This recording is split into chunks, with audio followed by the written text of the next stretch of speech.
90.5 en su dial será el lenguaje del odio. Ese será nuestro mensaje, el lenguaje del odio. Dice la Biblia en el Evangelio de Mateo, en el capítulo 24 y en el versículo 12, y por haberse multiplicado la maldad, el amor de muchos se enfriará. Cuando nosotros hablamos acerca de odio, estamos hablando de un sentimiento de rechazo que despierta un deseo de hacer daño o que le ocurra alguna desgracia a otra persona. A eso se refiere el odio, a el deseo de hacer daño a otra persona. Es un sentimiento de rechazo hacia otra. Las fuerzas poderosas del odio apagan el amor y lo reducen a cenizas. El texto del Evangelio que hemos leído dice que el amor de muchos se enfriará. Podemos hablar de días y de horas de amor congelado, de un amor que se ha hecho hielo. El amor de muchos se enfriará. Y hoy el odio está cabalgando alegremente en nuestra sociedad y libre de todo impuesto. El odio es algo que no paga impuestos y avanza allí con libertad y se abre paso, causando dolor por todos lados. El odio es algo contagioso. El odio es algo que es dueño de un instinto que es salvaje y devorador. Es bien representado a veces el odio en la figura de algunos animales. Por ejemplo, cuando nosotros pensamos que el odio se parece a veces a una hiena enloquecida que está allí con sus babas de rabia apretujada entre sus dientes. El odio también puede ser comparado en ocasiones con un chacal que es despedazador, que es triturador, con una potencia, diríamos que demoníaca. El odio también puede compararse con un dragón lanzallamas que escupe el desprecio sobre el género humano. El odio galopa en nuestra sociedad, no paga impuestos, se mueve con absoluta libertad. Y el odio a veces lo vemos en la familia. Quisiera referirme unos minutos en cuanto a eso, el odio que se ve en algunas familias. Un ejemplo de la Biblia que nos va a inspirar en este punto está en el libro de Génesis, en el capítulo 37. Leeré aquí los versículos 2 a 4. Este pasaje nos habla acerca de la familia de Jacob y su hijo menor que se llamaba José. Era el hijo que Jacob tuvo en la vejez y era su hijo mimado, era su hijo protegido. Observe cómo dice la Biblia, Génesis capítulo 37, versículo 2. Esta es Jacob. José, siendo de edad de 17 años, apacentaba las ovejas con sus hermanos Bila y con los hijos de Silpa, mujeres de su padre. E informaba José a su padre la mala fama de sus hermanos. Y amaba a Israel, a José, más que a todos sus hijos, porque lo había tenido en su vejez, y le hizo una túnica de diversos colores. Y viendo los hermanos que su padre lo amaba más que a todos sus hermanos, y no podían hablarle pacíficamente. José, 17 años, el hijo menor de Jacob, era el hijo amado y el hermano odiado. Observe ese detalle. José era el hijo amado y el hermano odiado. Dice aquí que la Biblia, que sus hermanos le aborrecían y no podían hablarle pacíficamente. Es decir, que le hablaban con vehemencia, con altisonancia. Le hablaban allí de una manera grosera, de una manera agresiva y despreciativa. Sus hermanos no tenían ningún reparo en demostrar todo el odio que sentían por el menor llamado José. Por eso dice que le aborrecían. No había forma de ocultar ese odio que sentía. Y aquí comenzamos a ver en la historia de la Biblia los odios que aparecen en el seno de una familia. El odio se vuelve como una fuerza incontenible que puede llegar a cortar la existencia de una persona. Y aquí todo comenzó con un lenguaje cargado de hostilidad, el lenguaje del odio. Pues ese es nuestro tema, el lenguaje del odio. Un lenguaje cargado de hostilidad. Era un lenguaje vil y vergonzoso, el que mostraban los hermanos hacia el menor llamado José. Esto muestra una degradación horripilante. Allí el odio y la violencia muchas veces están haciendo una alianza y ese binomio de horror se pasea entre nosotros. Se ha vuelto el odio como una moneda corriente y a veces se expresa eso a través de un salvajismo desmedido, la violencia que se ve en las calles, como hablábamos hace 2 sábados aquí también en la radio, en la hora bautista, sobre las llamas ardientes de América Latina. Aquí todo lo que se ve, el odio y la violencia, estamos viendo en Bolivia, los muertos y la gente que descarga su furia por todos lados, en las calles de Haití por estos días, en la Europa, en Francia, en España, de los chalecos amarillos y aquellos allí en Cataluña, y por donde usted levante la mirada en nuestro mundo, usted va a ver aquí una sociedad furiosa que descarga sus broncas, su violencia. En otras palabras, ese es el lenguaje del odio. El lenguaje del odio. El odio se vuelve como una gran gangrena que carcome por dentro, infecta el alma y le llena a la persona de veneno. Déjeme repetir ese concepto. El odio se vuelve como una gangrena que carcome por dentro, infecta el alma y envenena al ser humano. Le llevaré ahora a otra historia familiar, aquí en el libro de Génesis, en la primera familia, en la de Adán y Eva y en sus hijos llamados Caín y Abel. Si puede ver conmigo ahí en el libro de Génesis, en el capítulo 4, versículo 1, dice que Adán conoció a su mujer Eva, la cual concibió y dio a luz a Caín, y dijo, por voluntad de Jehová he adquirido varón. Y después dio a luz a su hermano Abel, y Abel fue pastor de ovejas, y Caín fue labrador de la tierra. Y aconteció que andando el tiempo, que Caín trajo del fruto de la tierra una ofrenda a Jehová. Y Abel trajo también de los primogénitos de sus ovejas, de lo más gordo de ellas. Y miró Jehová con agrado a Abel y a su ofrenda. Pero no miró con agrado a Caín y la ofrenda suya. Y se ensañó Caín en gran manera y decayó su semblante. Como podemos ver aquí, nos vamos aproximando a la primera muerte en la historia de la humanidad.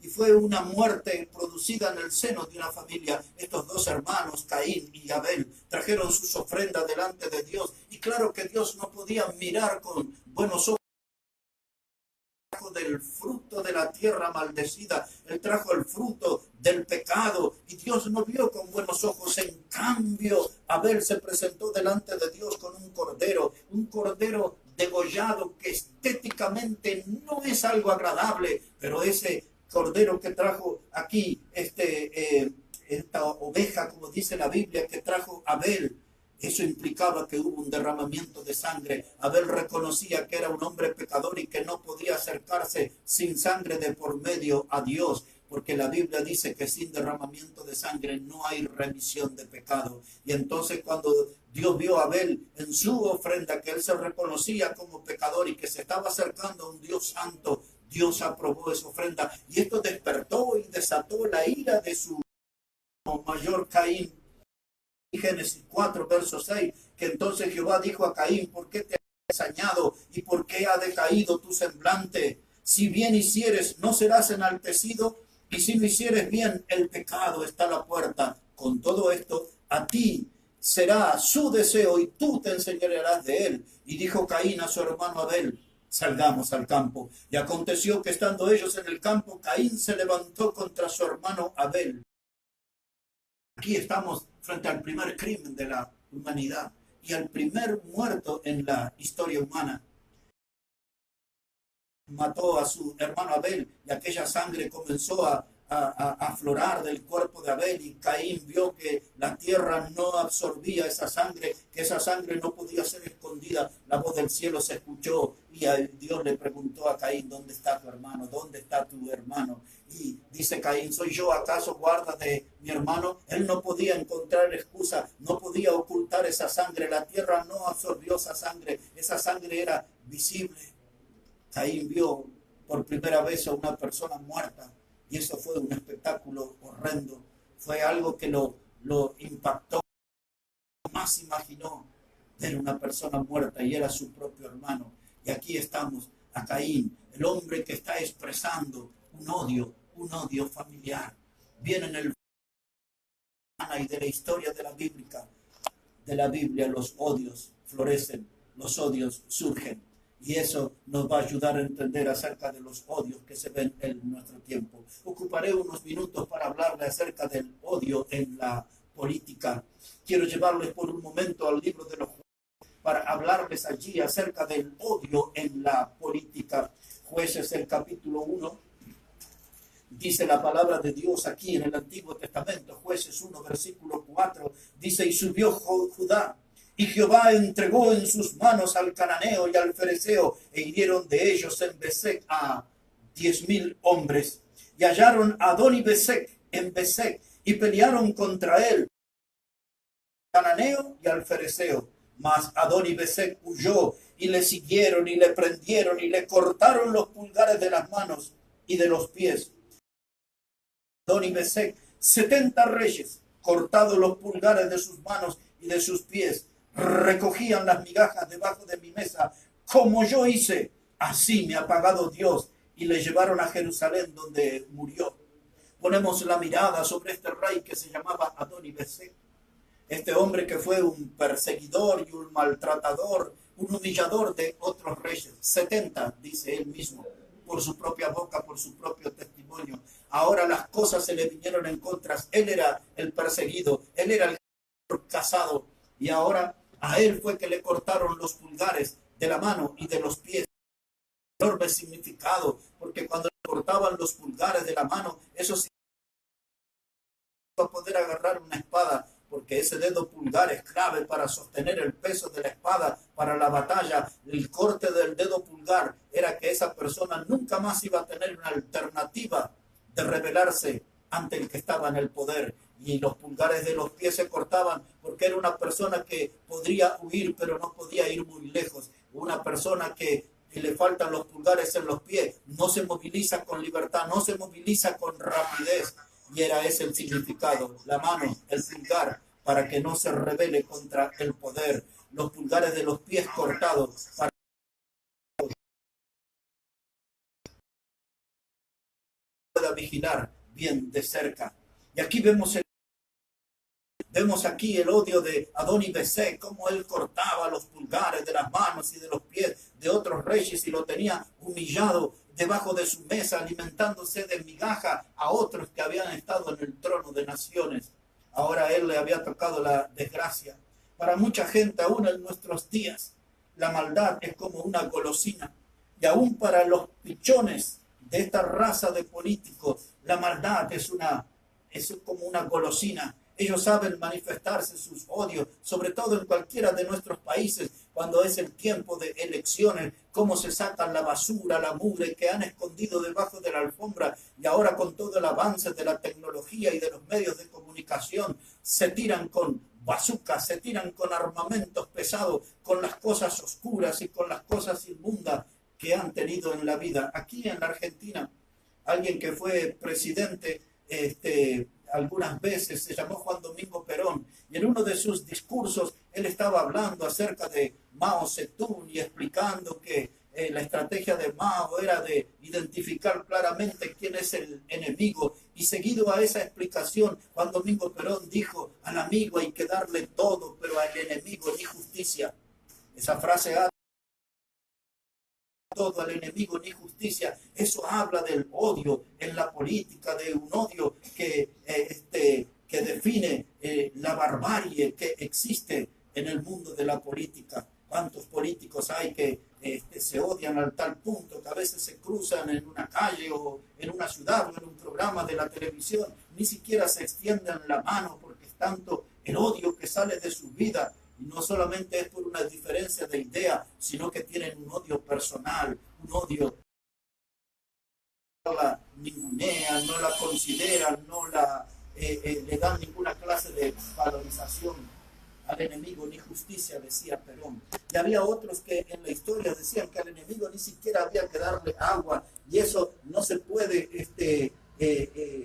ser benévolo ni en lo más mínimo con el adversario político o el enemigo, como los ven muchos. El odio en la política es algo triste porque es algo que se ve claramente en la sociedad. En la historia de mi generación en Camboya, Para muchos se les sonará como algo extraño ese país, Camboya. Allí tuvieron un líder comunista que se llamó Pol Pot. Eso fue en el año 1975 al año 1979. Pol Pot, aquel líder del comunismo, había estado inspirado en la ideología de Mao Zedong y en la de Stalin, el ruso.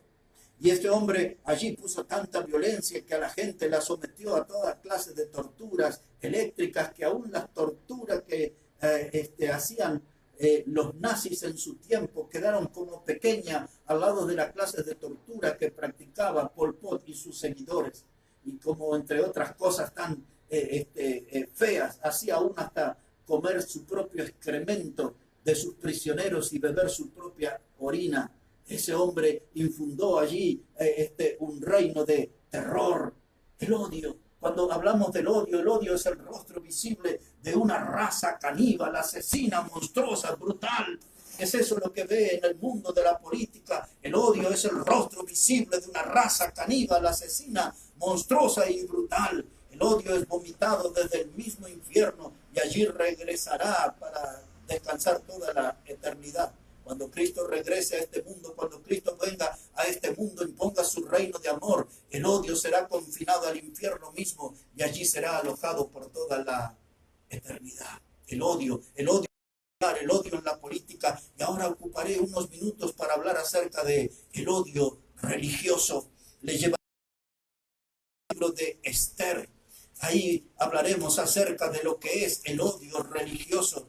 Este libro de Esther, historia de un judío que se llamaba Mardoqueo, y nos ofrece la historia de un hombre cruel, odioso, que se llamaba Amán. Aquí en el capítulo 3 del libro de Esther, para darles aquí una pincelada de la historia de este libro, dice: después de estas cosas el rey Asuero engrandeció a Amán, hijo de Amedata, Agageo, y lo honró y puso su silla sobre todos los príncipes que estaban con él. Y todos los siervos del rey que estaban a la puerta del rey se arrodillaban y se inclinaban ante Amán, porque así lo había mandado el rey. Pero Mardoqueo ni se arrodillaba ni se humillaba. Y los siervos del rey que estaban a la puerta preguntaron: ¿por qué traspasas el mandamiento? Aconteció que hablándole cada día de esta manera y no escuchándolos a él, lo denunciaron a Amán, para ver si Mardoqueo se mantendría firme en su dicho, porque ya era judío. Aquí un hombre que conocía de la palabra de Dios, de los mandamientos de Dios, que sabía que no se podía postrar ante ninguna clase de imagen y por supuesto que de persona. El hombre de Dios solamente puede doblar delante de Dios. Y Mardoqueo tenía muy en clara esa doctrina, ese principio. Y aunque había un reglamento que la gente mostrarse delante de Amán, no era por orgullo, sino que era por fidelidad a la doctrina de la Biblia, que Mardoqueo no doblaba rodillas ante hombres ni le reconocía como poderoso. Solamente Mardoqueo reconocía a Dios. Y entonces este hombre, Amán, había planeado la exterminación. Es este el término que usa la Biblia. Había planeado la exterminación de los judíos. El odio había florecido en el corazón de Amán y había crecido sin límites. Era un hombre dominado por el odio. Amán era un hombre gobernado por el odio. Y su propia esposa y sus amigos le dieron un consejo. Observe conmigo qué clase de consejo le dieron aquí en el libro de Esther, en el capítulo 7. Aquí están los consejos de la esposa de Amán y de sus amigos. Dice la palabra de Dios: después el rey volvió del huerto del palacio al aposento del banquete. Y Amán había caído aquí sobre el lecho. Bueno, habla ya del final de Amán, pero su esposa y sus amigos le recomendaron a construir una horca y que allí el cuerpo de Mardoqueo quede colgado para un castigo ejemplar y que nadie más se atreva a rebelarse contra Amán. Pero luego esa jugada le sale mal y ahora es él el que cae en falla y queda en falta, queda al descubierto sus sentimientos malignos, sus sentimientos de odio, y el rey Asuero, la habitación donde está, Y es esto lo que estaba por leerles en el versículo 8. Dice, después el rey se volvió del huerto, del palacio al aposento del banquete, y Amán había caído sobre el lecho en que estaba Ester. Y entonces dijo el rey, ¿querrás también violar a la reina en mi propia casa? Y al proferir el rey esta palabra, le cubrieron el rostro a Amán. Y dijo Arbona, los eunucos que servían al rey, he aquí en casa de Amán la horca de 50 codos de altura que hizo Amán para Mardoqueo, el cual había hablado bien por el rey. Y entonces el rey dijo, colgadlo en ella. Y así colgaron a Amán en la horca que él había hecho para preparar para Mardoqueo, y se apaciguó la ira del rey. Ahora, escuche un momento. Amán construyó una horca, el deseo de él, el deseo su odio era verlo colgado a Mardoqueo, pero lo que él planeó se le volvió en contra y fue él el que terminó sus días y su vida colgado ahí en una horca. Y este pasaje de enseñanza nos deja lo siguiente: usted nunca haga el mal, porque el mal que usted desea o el mal que usted quiera hacer a otra persona, sentimientos de odio, ese mal se le puede volver en contra en un efecto boomerang. Todo lo que usted desea o todo el mal que usted le haga a otro, eso se le volverá en contra. Y este es uno de los tantos ejemplos que vemos en la Biblia de que Dios actúa así, que la persona que planea el mal, ese mismo mal se le vuelve en contra. Estamos aquí en el punto donde hablamos sobre el odio religioso. Amán no toleraba la doctrina de Mardoqueo, no toleraba la religión de Mardoqueo, no toleraba al Dios de Mardoqueo. Y eso fue lo que desató ese odio. Y así terminó Amán colgado en una horca. Pero también la Biblia nos enseña en el libro del profeta Daniel sobre 3 jóvenes, bien jovencitos, allí en tierra de Babilonia, en los años de que Nabucodonosor reinaba. Allí también hubo un edicto, una ley, donde hicieron una imagen, y cuando sonaban los instrumentos como la flauta, la zarzonia y otros que son mencionados allí, todas las personas en el lugar donde se encontraban tenían que mirar hacia la imagen y doblar sus rodillas. Pero estos 3 jóvenes hebreos, que sus nombres fueron cambiados a Sadrach, Mesach y Abednego, eso es el reemplazo que le dieron en Babilonia. Ellos se negaron a arrodillarse porque, al igual que Mardoqueo, ellos conocían el mandamiento: no se debe postrar ante imagen. La Biblia enseña solamente postrados ante el Dios Todopoderoso, no ante ningún ídolo, no ante ninguna imagen. Y esos muchachos y fueron llevados a un horno de fuego, y el enemigo se enfureció tanto con ellos que hicieron calentar ese horno 7 veces más de lo normal. Y allí tiraron a esos 3 jovencitos hebreos. Pero el ángel de Jehová, dice la Biblia en el libro de Daniel, en el capítulo 3, vino y le sacó de ese horno de fuego, sin olor a humo, sin olor a fuego. Y aquello fue un testimonio impactante sobre la protección de Dios a esos muchachos. Pero allí los seguidores de Nabucodonosor mostraron todo ese odio religioso por la doctrina de estos muchachos que creían en Dios y no tuvieron contemplación, y lo arrojaron al horno de fuego, pero Dios los libró. Y hoy el testimonio de ellos brilla desde el fondo de la historia para que la gente pueda ser fiel y obediente a Dios, porque Dios siempre ofrece una protección especial a los que le son fieles. 3 capítulos después, en Daniel capítulo 6, allí también hubo otro edicto donde había un impedimento de orar. Y entonces Daniel no iba a aceptar ese reglamento, y él abría las casas, lloraba. Él hablaba con Dios, su creador. Él hablaba con Dios, su salvador. 3 veces al día Daniel estaba allí en la oración. Y entonces, cuando los enemigos de la fe le inventaron causa, lo trajeron y lo tiraron a un foso de leones. Y otra vez la experiencia fue tremenda, porque Dios envió a su ángel, y el ángel de Jehová cerró la boca de los leones, y Daniel salió vivo, salvo de ese foso de leones hambriento. Sin embargo, dice la Biblia que aquellos hombres que le rodearon, ellos fueron tirados al foso de leones después, y antes que llegaran hacia el fondo, los leones ya se lo habían devorado. Y otra vez más, allí se ve la gente que no toleraba que alguien ore a Dios, aquellos que quieren imponer una dictadura espiritual, una dictadura de pensamiento. no acepta esa clase de pensamiento. El hombre de Dios se mantiene en su doctrina, se mantiene en su obediencia a Dios, aunque haya un horno de fuego que le espere, aunque haya un foso con leones que le espere, aunque la cruz, la guillotina, los perros rabiosos, los leones hambrientos en el circo romano. El hombre de Dios se mantiene firme en su doctrina, mientras otros hacen aflorar sus odios religiosos. Esto me lleva a pensar en algo que sucedió en el año 1572. La historia fue conocida como la noche de San Bartolomé, el día de San Bartolomé. Esta historia fue allí en Francia, y quizás el nombre de Catalina de Medici sea un nombre que le suene familiar. Su hijo, uno de los reyes, allí ese hombre mandaron ahí a manifestar el odio porque estaban los hugonotes, los que nosotros conocíamos como seguidores de Juan Calvino. Los hugonotes eran gente que venían de esa creencia de los calvinistas.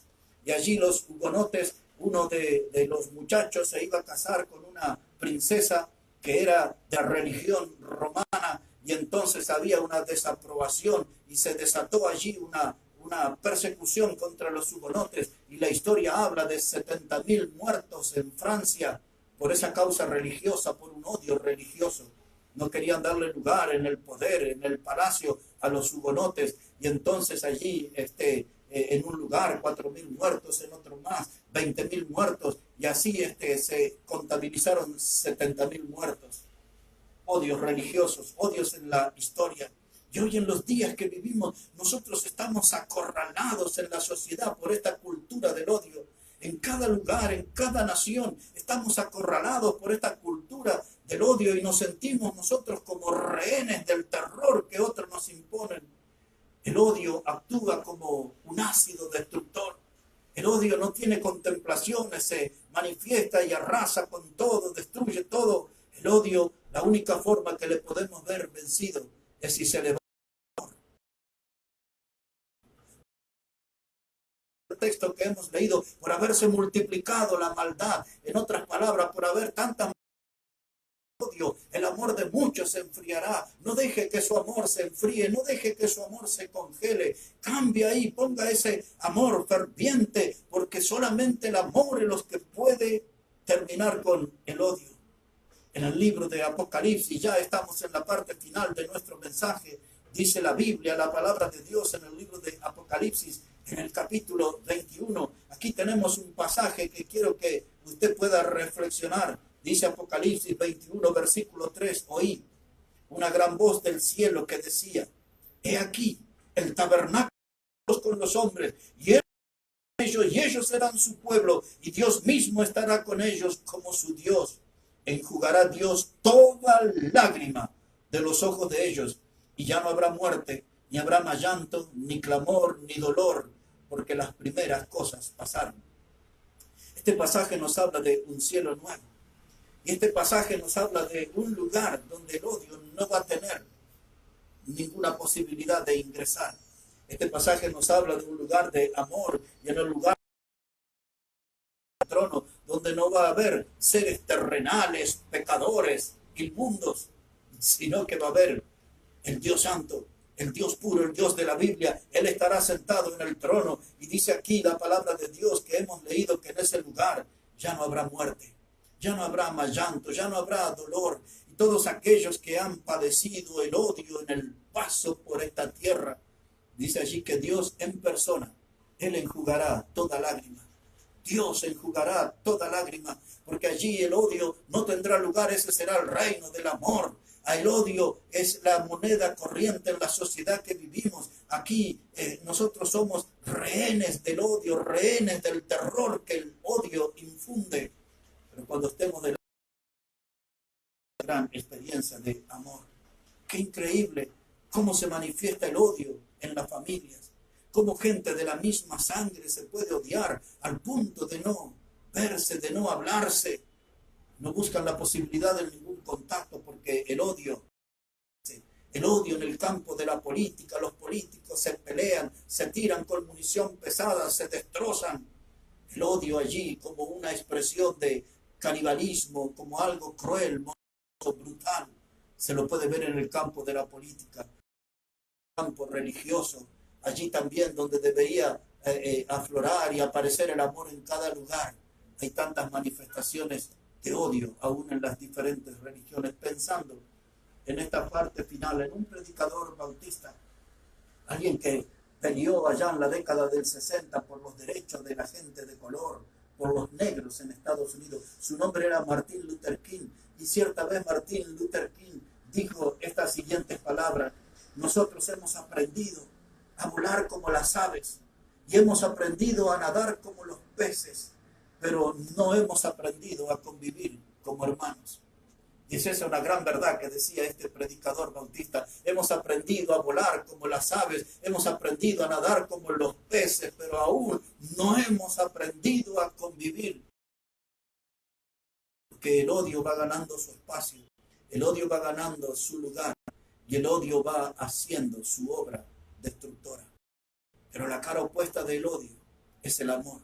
Y el amor está reflejado en la persona de Cristo. La Biblia dice que Dios es amor y enfatiza una y otra vez: Dios es amor. La Biblia dice que Dios muestra su amor para con nosotros, en que siendo aún pecadores, Cristo murió por nosotros. Siendo aún pecadores, Cristo murió por nosotros. Cuando los hombres malvados, cargados de odio, llevaron a Cristo a la cruz, el mismo Señor Jesucristo usó esa cruz como un púlpito para promover el mensaje más glorioso y sublime, el mensaje del amor. Todavía podemos recordar aquellas palabras desde la cruz, cuando Jesús dijo: Padre, perdónalos, porque no saben lo que hacen. Aún sufriendo ese dolor inmenso, intenso en su cuerpo, había siendo humillado, avergonzado, expuesto, desnudo ante las multitudes. Él todavía tenía ese sentimiento puro en su corazón y esa oración sincera: Padre, perdónalos porque no saben lo que hacen. Y allí en esa cruz un ladrón se arrepintió y Jesús le salvó a ese ladrón con aquellas palabras conmovedoras que le dijo a ese ladrón: hoy estarás conmigo en el paraíso. La cruz del Calvario, donde pusieron a Cristo, ese es el púlpito desde donde Dios transmite el amor. El Hijo de Dios muriendo por usted y por mí. El Hijo de Dios muriendo en esa cruz para que usted y yo podamos alcanzar una salvación y una salvación eterna. No deje que el odio gane el lugar en su vida. ¿Por qué no deja que su vida sea inundada, gobernada por el amor de Cristo, por el amor de Dios? Crea en Jesucristo. La Biblia dice que todo aquel que en Él cree no se pierde, mas tiene vida eterna. Deje sus odios a un costado, entiérrelos a una profundidad suficiente que no vuelvan a aparecer, y aférrese al amor de Dios, al amor de Cristo, y sea salvo por Cristo, y sea heredero de la vida eterna que Él promete en la Biblia, en la palabra de Dios. Somos la Hora Bautista. Recuerde que la Hora Bautista es el programa de iglesia